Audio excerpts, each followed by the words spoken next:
자, 이번 시간은 제3회 실전 모의고사 공인중개사법령 및 중개실무 문제를 풀겠습니다. 난이도는 실제 시험 난이도와 똑같고 출제 유형도 똑같고 실제 시험에 나올 수 있는 유형의 문제를만 냈기 때문에 이 문제에서 한 7, 80%는 아마 거의 실제 시험과 똑같은 유형의 문제가 나올 걸로 예상이 됩니다. 1번부터 보겠습니다. 1번에서 옳은 설명은 1번에서 틀린 것은 이 법은 공인중개사의 업무 등에 관한 사항을 정하여 그 전문성을 제고하는 것은 맞는데요. 부동산 중개업을 규제하는 것이 아니라 부동산 중개업을 건전하게 육성하여라고 해야 되겠죠. 그래서 틀린 거고 2번이 답입니다. 이 법은 중개업에 관한 기본법이지만 민법의 특별법이죠. 답은 2번. 3번에서 틀린 것은 이 법령상 각종 서식은 대통령령이 아니라 국토교통부령으로 정하며 또한 4번 중개계약이란 거래 당사자 간의 합의를 말하는 것이 아니라 거래 당사자 간의 합의는 거래계약이고요. 중개계약이란 의뢰인과 개공 간의 중개에 관한 합의를 말합니다. 5번 중개행위는 재산상의 법률행위가 아니라 재산상의 법률행위의 성립을 보조하는 사실행위죠. 그 다음에 이제 2번에서 틀린 것을 봅니다. 1번인데요. 중개업이란 이 법에 의한 중개업이라 함은 이 법 제3조 규정에 의한 중개대상물에 대하여 거래 당사자 간의 매매 교환 임대차 그 밖의 권리의 득실 변경에 관한 행위를 알선하는 것을 말한다. 이거는 중개라는 정의고요. 중개업이란 다른 사람의 의뢰에 의하여 일정한 보수를 받고 중개를 업으로 행하는 것을 중개업이라고 합니다. 그 다음에 3번에서는요. 중개대상물에 대한 설명 중 옳은 것은 기억번은 1필지 토지의 일부도 지상권 거래 대상이 될 수 있으므로 옳은 말인데 니은번 명인 방법을 갖춘 수모입다는 중개대상물이 될 수가 있습니다라고 했습니다. 그것도 맞습니다. 그 다음에 이제 디귿번 이 법상 중개대상물인 건축물은 건축법상 건축물로 한정하는 것이 아니라 민법상 건축물로 한정하기 때문에 틀린 것이며 그 다음에 이제 리얼번 소유권 보전 등기가 경유된 수목의 집단 이게 바로 임목인데요. 중개대상물 되는 거 맞습니다. 미음번 가압류가 설정된 토지는 중개대상물이 될 수 없다. 틀린 거죠. 결국 옳은 것은 기억, 니은, 리을 답은 5번이 되겠습니다. 4번에서는요. 공인중개사 정책심의위원회에 관한 설명 중에서 틀린 것은 2번인데요. 위원장은 국토교통부 장관이 되는 것이 아니라 위원장은 국토교통부 제1차관이 됩니다. 그리고 위원은 국토교통부 장관이 임명 위촉하죠. 틀린 건 2번입니다. 6번에서 옳은 것을 보겠습니다. 1번 시도지사가 직접 시험 문제를 출제하거나 시행하고자 할 때 공인중개사 정책심의위원회 의결이 있어야 되지 않습니다. 국토교통부 장관이 직접 시험을 시행하고자 하거나 시험 문제를 출제할 때나 사전에 심의위원회 의결이 있어야 되는 것이고 시도지사가 직접 시험 문제를 출제하거나 시험을 시행할 때는 심의위원회 의결 필요 없습니다. 2번 징역형의 집행유예 받고 그 기간 중에 있는 자는 공인중개사가 될 수 없는 것이 아니라 될 수가 있습니다. 공인중개사가 될 수 없는 사람은 자격 취소 후 3년이 되지 아니한 자와 시험에서 무효 처분받고 무효 처분일로부터 5년이 경과되지 아니한 자만 공인중개사가 될 수 없으며 그 외의 자는 공인중개사가 될 수 있습니다. 3번에서는요. 자격증 교부는 국토교통부 장관이 교부하는 것이 아니라 시도지사가 교부하는 것이기 때문에 틀린 것이며 4번 정답인데요. 무자격자가 거래 성사시켜 작성한 계약서의 개공이 자신의 인감을 날인하는 경우 이는 자격증의 대여행위에 해당합니다. 정답은 4번이죠. 5번에서 틀린 것은요. 무자격자로 하여금 공인중개사 명의로 마친 등록을 마친 개공의 사무소에 경영에 관여하고 자금을 투자하고 그로 인한 이익을 분배받는 것만으로는 자격증이나 등록증을 대여한 것이라고 할 수가 없다라고 해야 되겠죠. 그래서 옳은 것은 4번입니다. 6번에서요. 법인이 중개사무소 개설 등록을 하려는 경우 설명 중에서 옳은 것을 골라보는데요. 기억번 중개업 및 주택의 분양 대행을 영위할 목적으로 설립된 협동조합 기본법 2조 1호에 규정된 협동조합은 이거 개설 등록할 수 있습니다. 맞죠? 참고적으로 사회적 협동조합은 개설 등록할 수 없습니다. 따라서 개설 등록을 할 수 있는 법인은 상법에 규정되어 있는 회사, 즉 주식회사, 유한회사, 합자회사, 한명회사 또는 유한책임회사이거나 협동조합 기본법 2조 1호에 따른 협동조합이면은 중개사무소 개설 등록을 할 수가 있고요. 사회적 협동조합은 등록을 할 수 없습니다. 또한 법 제14조에 규정된 업무가 중개업 외에 7가지 겸업 업무가 있는데 합쳐서 중개업 외에 6가지 겸업 업무가 있는데 합치면 중개업까지 포함하면 겸업 업무를 포함한 총 7가지만 할 수 있죠. 그중에서 중개업과 주택의 분양 대행을 영위할 목적은 법 14조에 규정된 업무이기 때문에 가능한 업무죠. 그래서 기억번호 옳은 질문이 되겠습니다. 니은번 대표자를 제외한 임원이 3명이라면 그중 2명이 공인중개사여야 된다? 아니죠. 대표자를 제외한 임원의 3분의 1만 공인중개사면 됩니다. 그래서 1명이 공인중개사이면 됩니다. 2명이 공인중개사여야 되는 것은 아니죠. 그래서 니은번은 틀렸고, 디귿번 대표자 임원 사원의 실무교육 수료증 사본은 실무교육 업무를 위탁받은 기관 단체가 실무교육 수료 여부를 등록관청이 전자적으로 확인할 수 있도록 조치했다면 제출하지 않지요. 맞고요. 리얼번 등록 신청하는 때는 대표자 및 공인중개사인 임원 사원의 자격증 사본과 법인 등기사항 증명서를 등록관청에 제출하지 않습니다. 제출하는 게 아니라 제출하지 않습니다. 그래서 틀린 거고, 미용은 등록을 신청하는 때 제출한 서류는 전자문서로 할 수가 있습니다. 옳은 질문이죠. 결국 옳은 것은 기역, 디귿, 미음 3개고 답은 3번이 되겠죠. 예.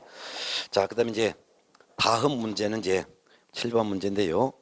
중개사무소 개설 등록 결격사에 해당하는 자를 모두 골라보니까 기억번 파산 선고받고 복권되지 아니한 자 결격사유자죠. 결격사유자가 임원이면 그 임원도 결격사이고 그 결격사유자가 임원으로 있는 법인도 역시 결격사에 해당되죠.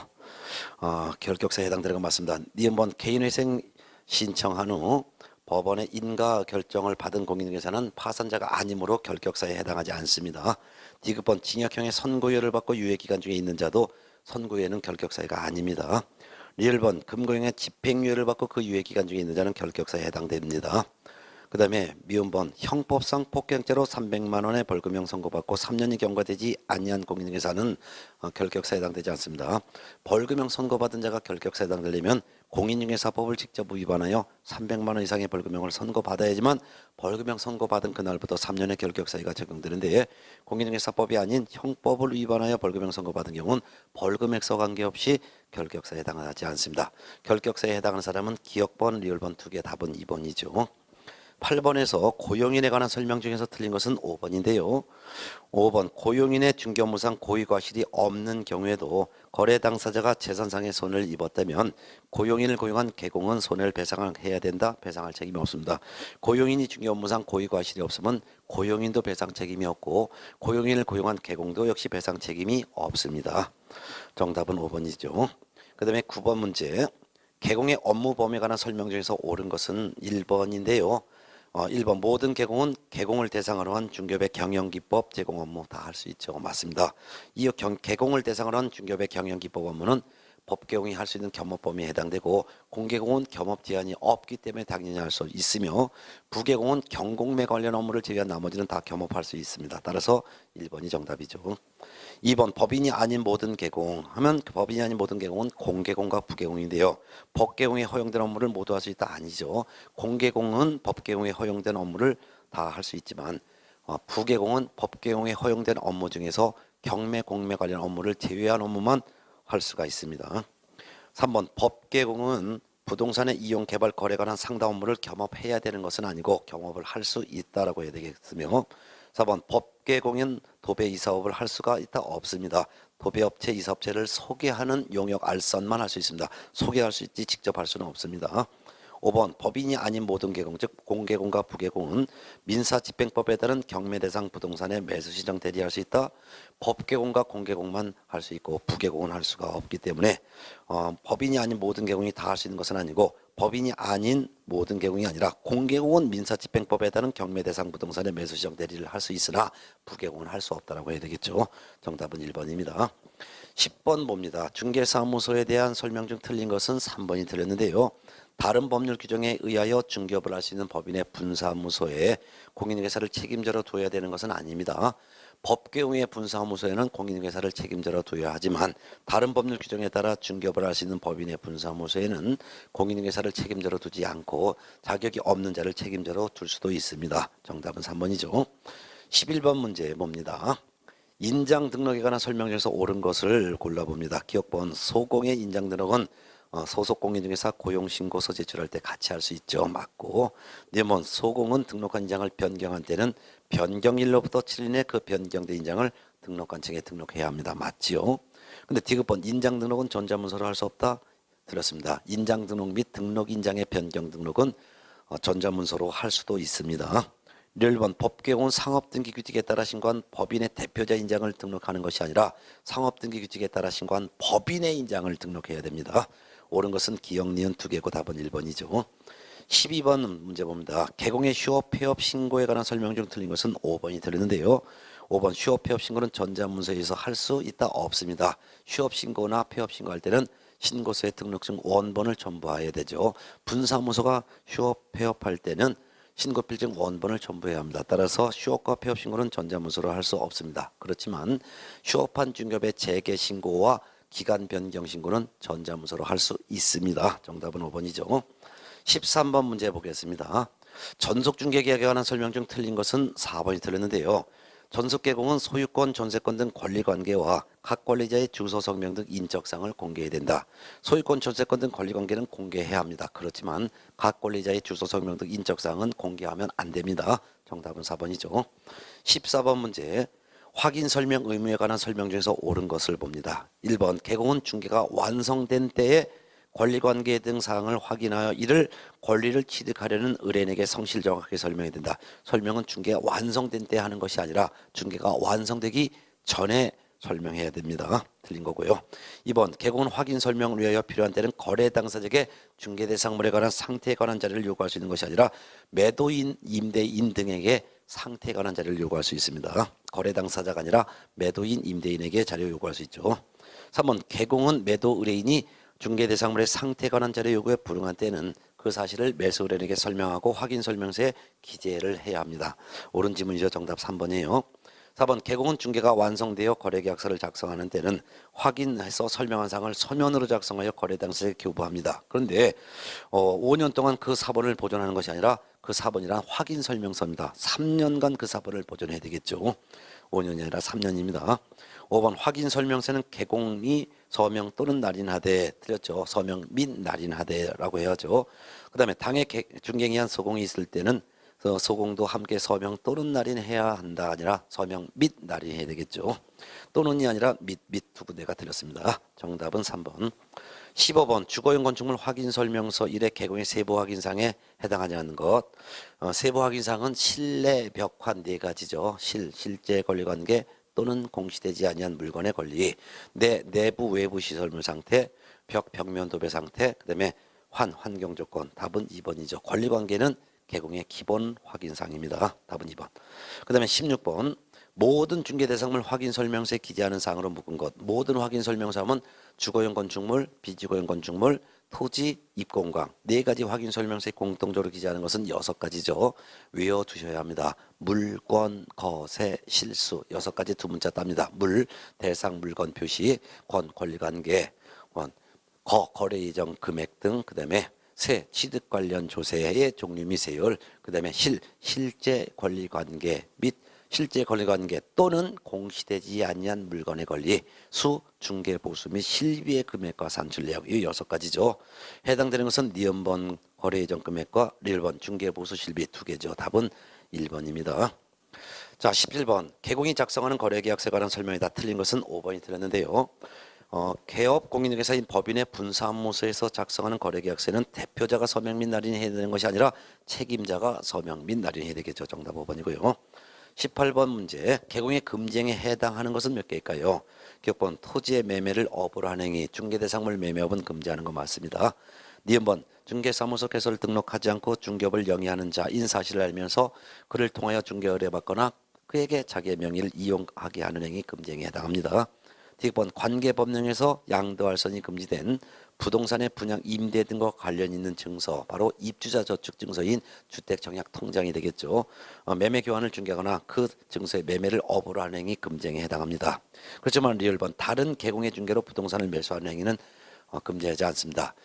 개공 등은 자기 중개 의뢰인과 직접 거래하는 것을 금지합니다. 그렇지만 다른 개공의 중개를 통해서 부동산을 매수하거나 또 다른 개공의 중개로 부동산을 매도하는 행위는 금지하지 않습니다. 미음번 거래 당사자 쌍방 대리하는 행위 금지합니다. 그렇지만 일방을 대리하는 것은 금지하지 않죠. 금지행에 해당하는 것은 기역, 니은, 티귿, 미음 4개고 리을번을 제외한 나머지 4개가 되겠습니다. 답은 4번이죠. 자, 19번 문제를 볼까요? 손해배상 책임과 업무 보증 설정에 관한 설명 중에서 틀린 것은 3번인데요. 개공은 중개가 완성되기 전에 거래 당사자에게 손해배상 책임 보장에 관한 사항을 설명하고 보증관계 증서 사본을 교부하거나 관계 증서에 관한 전자문서를 제공해야 된다. 보증 설정 사실을 설명하고 보증관계 증서 사본 등을 교부 제공하는 것은 중개가 완성되기 전이 아니라 중개가 완성된 때라고 해야 되겠죠. 정답은 3번입니다. 20번 문제, 계약금 등 반환 채무 이행 보장에 관한 설명 중 틀린 것은 2번이 틀렸는데요. 계약금 등을 예치한 경우 매도인 등은 당해 계약을 해지한 때 계약금 등의 반환을 보장하는 내용의 금융기관이 발행하는 보증서, 물론 금융기관 또는 보증보험회사가 발행하는 그 보증서를 말하는데요. 계약금 등의 매수인에게 교부하고 계약금 등을 미리 수령할 수 있는 것은 아니고요. 그와 같은 보증서는 매수인에게 교부하는 것이 아니라 계약금 등의 예치 명의자에게 교부하고 계약금 등을 미리 수령할 수 있죠. 정답은 2번입니다. 21번에서 이제 중개 보수에 관한 설명 중에서 틀린 거를 찾는데요. 21번 4번이 틀렸습니다. 중개 보수 즉위 시기는 개공과 의뢰인 간의 약정에 따르는 거 맞습니다. 근데 뒷짐은 약정이 없을 때는 중개가 완성된 날로 하는 것이 아니라 거래대금 지급이 거래대금을 지급한 날입니다. 거래대금 지급이 된 날, 거래대금 지급한 날입니다. 거래대금 지급이 완료된 날로 하는 거죠. 거래대금 지급이 완료된 날로 하는 거지 중개가 완성된 날이 아니다. 거래대금 지급이 완료된 날, 즉 잔금을 지급한 날이 되겠죠. 정답은 4번입니다. 22번 문제 보겠습니다. Y씨의 중개사무소를 둔 개공 A의 중개로 매도인 갑과 매수인 일 간의 X주택을 2억 원에 매매하는 계약을 체결하고 그다음 동시에 그 X주택을 매수인 을이 임차인 병에게 보증금 2천만 원, 월차임 20만 원에 임대하는 계약을 체결했습니다.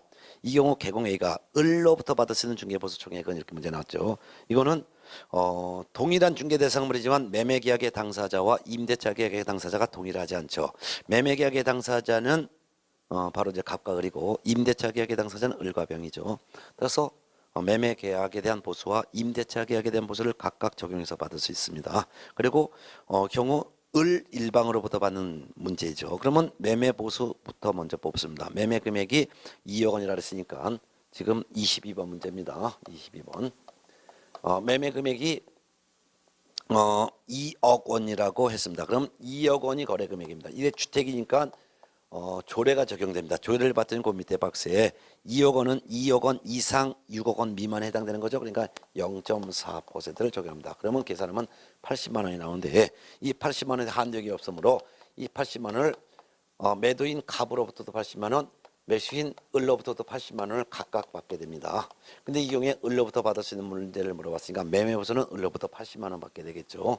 근데 임대차에 대한 당사자는 을과 병인데 그 거래 금액이 월차임 20만 원이고 보증금이 2천만 원이라고 됐습니다. 그러면 월차임 있는 임대차는 월차임 20만 원 곱하기 100 거기다 보증금 2천만 원을 더한 금액을 일단 거래금으로 하는데 20만 원 곱하기 100 하면 2천만 원 거기다 보증금 2천을 더하면 4천만 원이죠.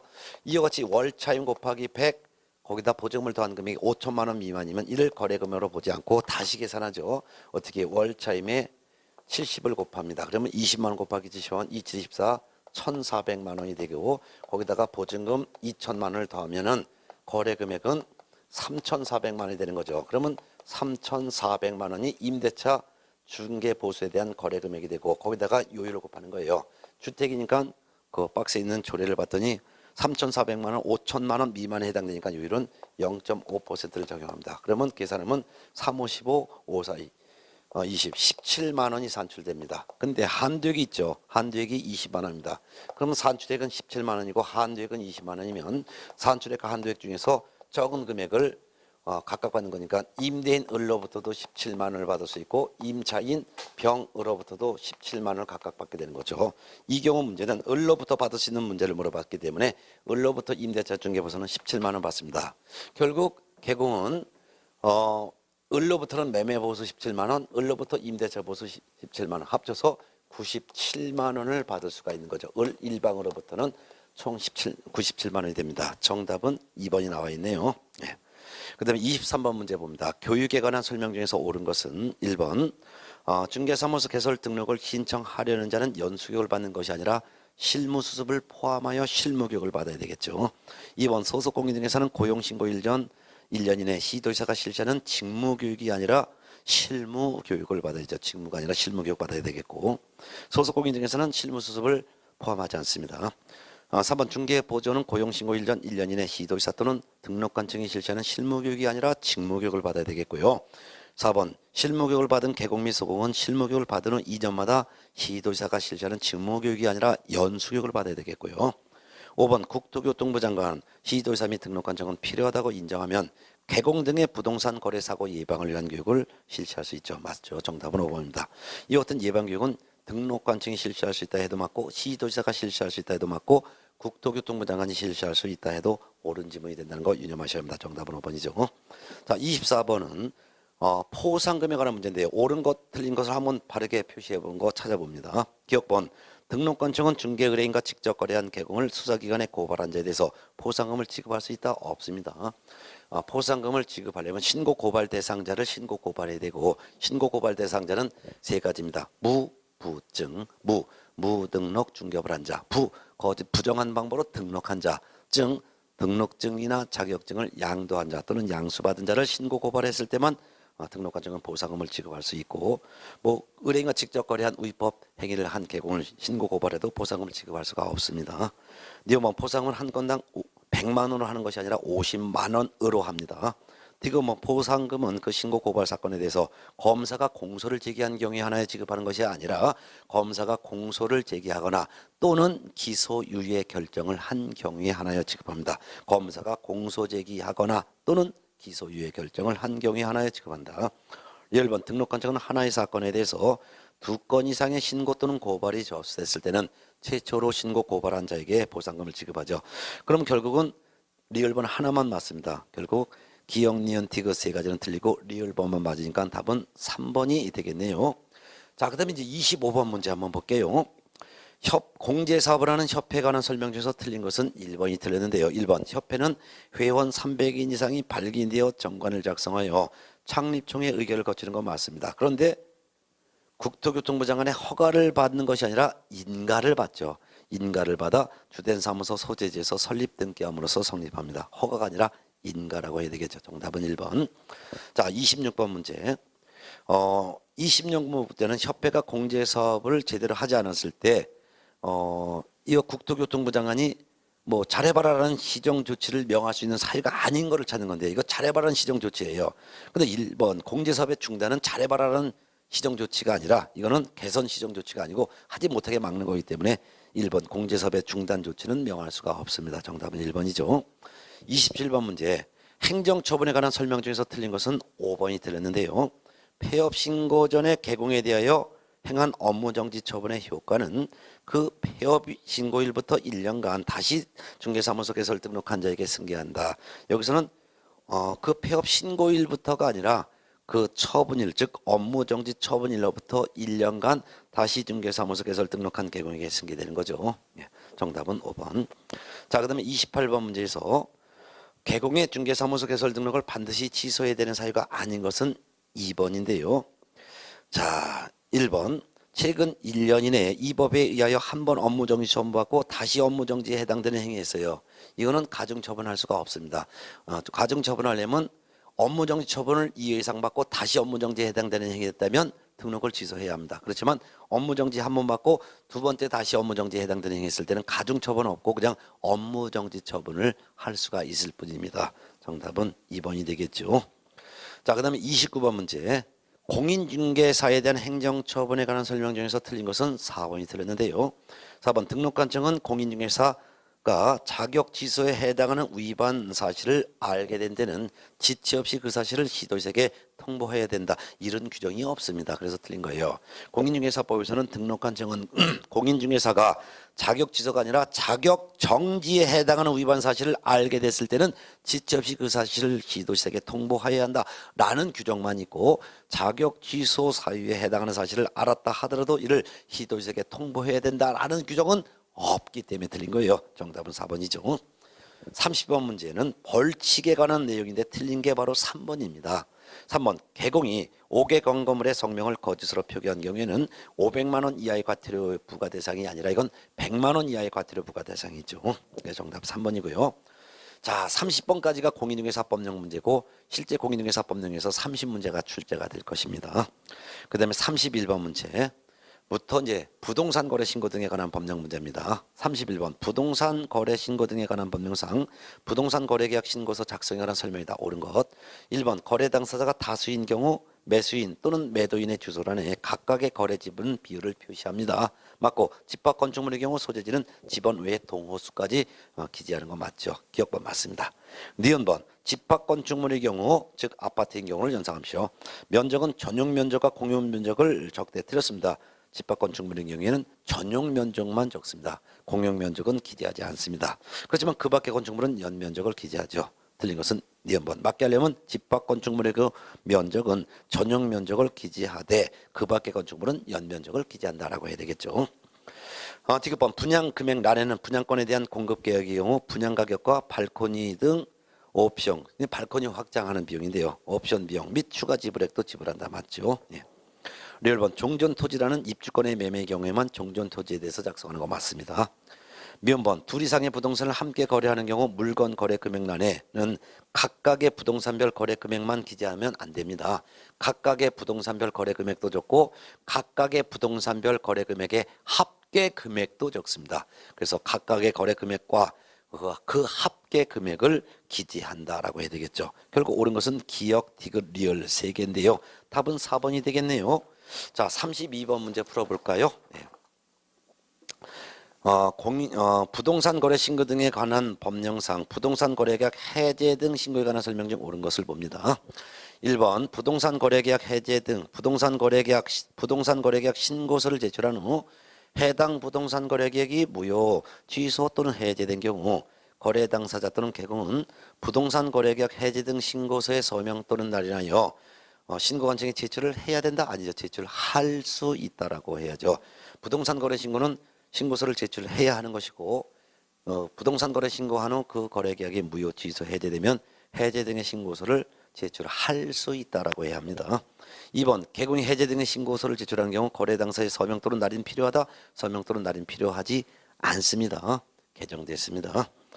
예전에는 개공이 해제 등의 신고할 때 거래 당사자도 서명 또는 날인을 해야 되고 전자문서로 개공이 해제 등의 신고할 때 거래 당사자의 서명 또는 날인을 받아둬야 된다라고 하는 그 규정이 다 폐지가 됐습니다. 그래서 개공이 해제 등의 신고서를 제출할 때는 개공만 해제 등의 신고서에 서명 또는 날인하고 거래 당사자는 서명 또는 날인하지 아니하며 전자문서로 개공이 해제 등의 신고한다 하더라도 거래 당사자의 서명 또는 날인을 받아두지 않습니다. 그 질문 4번에 나와요. 좀 이따가. 3번 해제 등의 신고서를 제출하는 경우 거래계약서 4번을 제출해야 된다. 아닙니다. 해제 등의 신고서만 제출하지 계약서 4번 등을 제출하지 않습니다.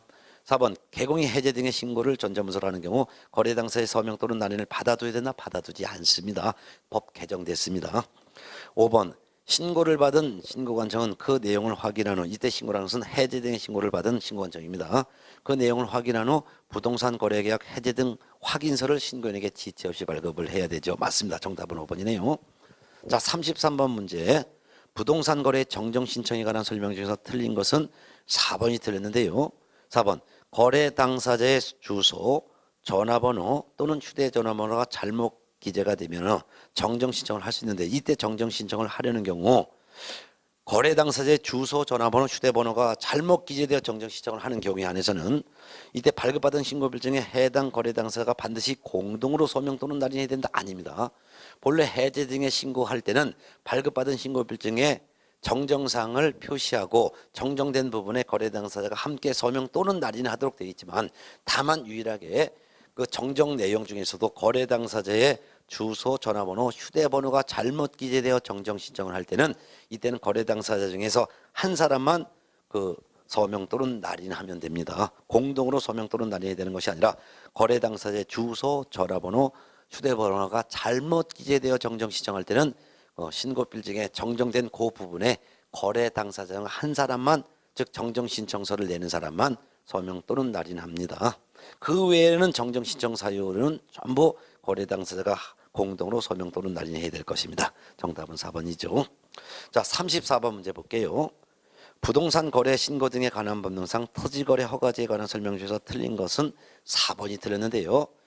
토지거래 허가를 받으려는 자는 그 허가 신청서에 계약 내용과 토지 이용 계획, 취득자금 조달 계획을 적어서 시도지사에게 제출하는 것이 아니라 시군 구청장에게 제출해야 합니다. 정답은 4번이죠.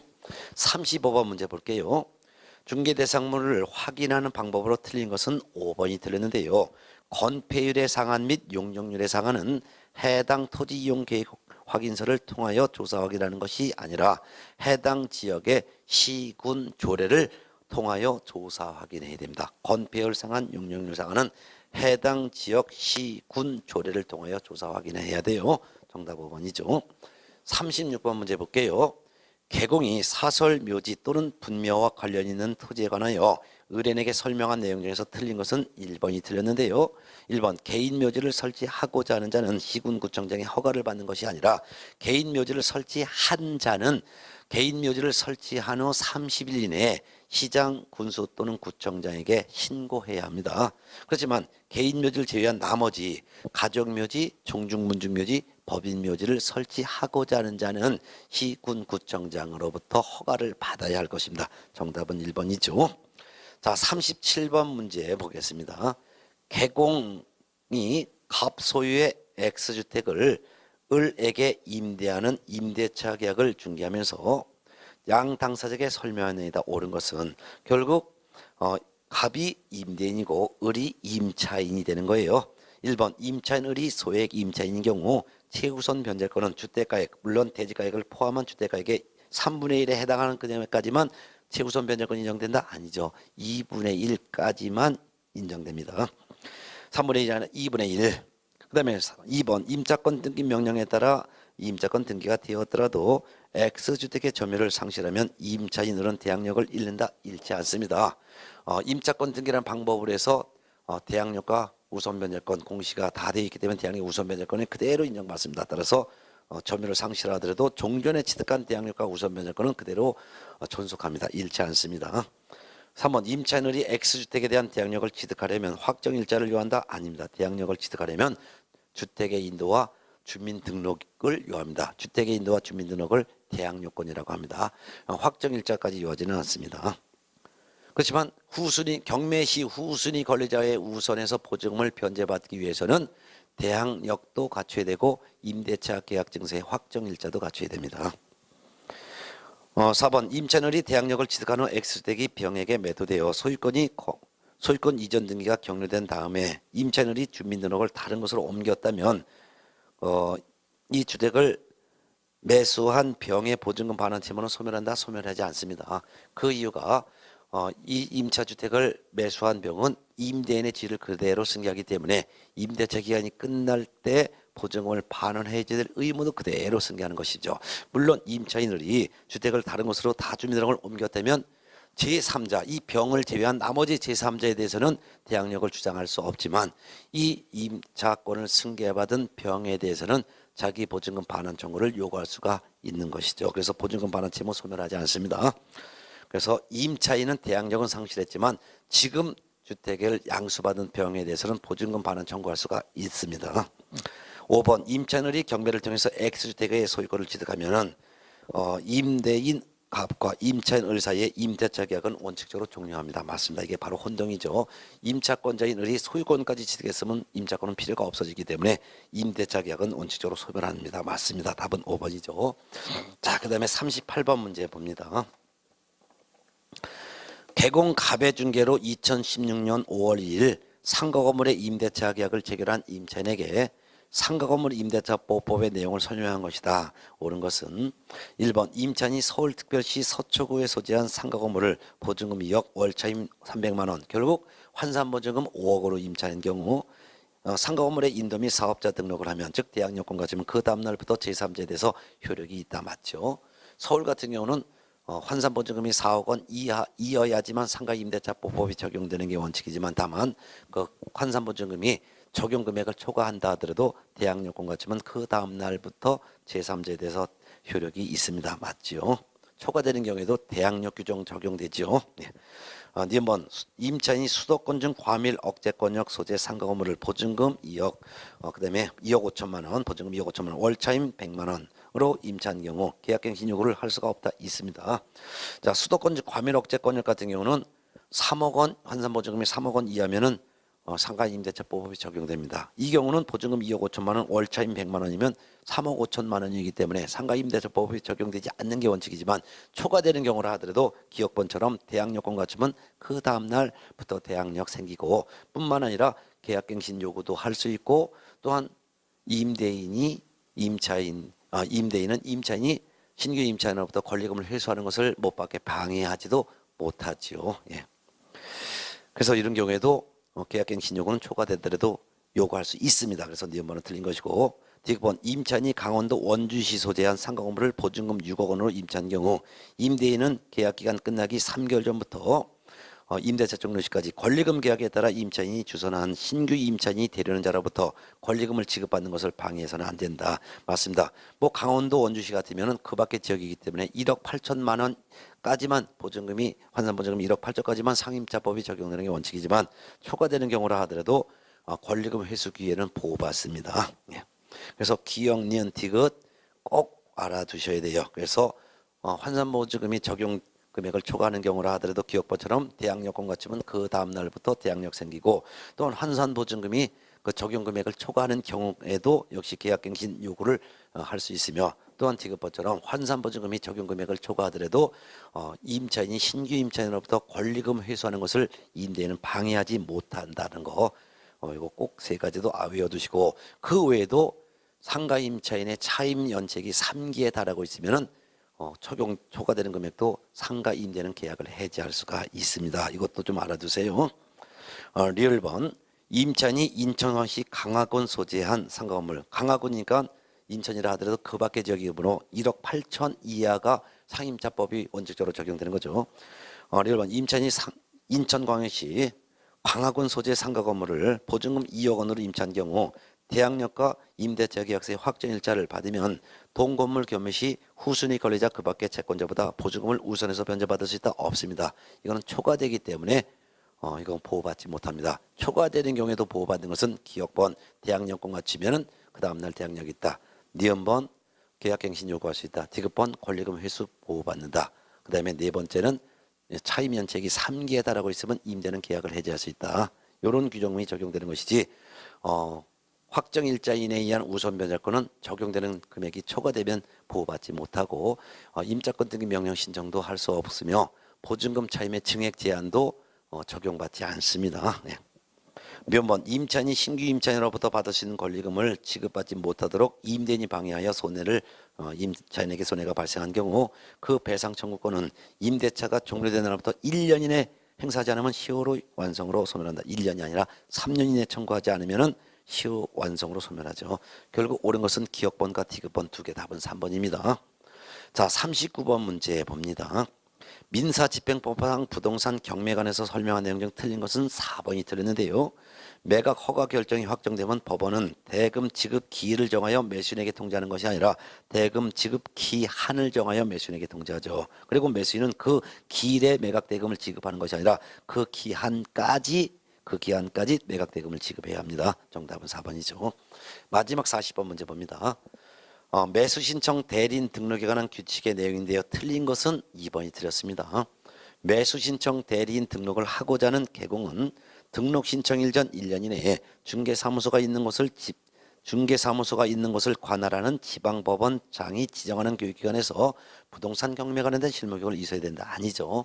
매수 신청 대리인 등록은 중개사무소를 두려는 지방법원장에게 매수신청 대리인 등록해야 되죠. 그래서 매수신청 대리인 등록은 중개사무소가 소재하는 지방법원장에게 매수신청 대리인 등록을 하는 것이고 매수신청 대리인 등록 신청하기 전에 미리 경매에 대한 실무교육을 받아야 되는데 경매 관련된 실무교육은 법원 행정처장이 지정하는 교육기관에서 경매 관련된 실무교육을 이수해야 됩니다. 예.